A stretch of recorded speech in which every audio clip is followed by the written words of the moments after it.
Madaxda maamul goboleedyada oo maalmahan ku shirsanaa magaalada Kismaayo ayaa shirkoodii waxa ay ka soo saareen warmurtiyadeed dhowr qodob ka kooban oo xasaasi ah. Madaxda shanta maamul goboleed ee Soomaaliya oo tan iyo Talaadadii magaalada Kismaayo ku kulansanaa ayaa warmurtiyadeedkii ay kulankoodii ka soo saareen ayaa waxa ay ku shaaciyeen in xiriirkii ay u jareen Dowladda Federaalka Soomaaliya.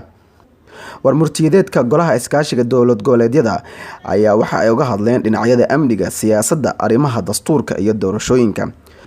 Goluhu waxa uu hakiyay wada shaqayntii kala dhaxaysay Dowladda dhexe ee Federaalka iyagoona Dowladda ku eedeeyay faragelin ay ku hayso maamul goboleedyada. Laba qodob oo kala ah amniga iyo siyaasadda ayay u sababeeyeen kuna soo koobeen xiriirkii xumaaday ee labada dhinac.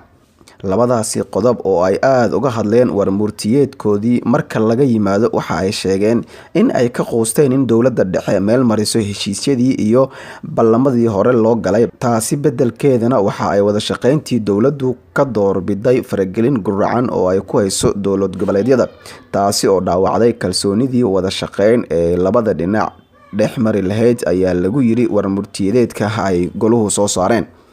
Xiriirka u dhaxeeya maamul goboleedyada iyo Dowladda dhexe ee Federaalka ayaa hadda maraya meeshii ugu xumeed ee abid uu gaaro, waxayna arintani u muuqataa sidii laba maamul oo isku haysta sharciyada lagu xukumayo dal madax bannaan.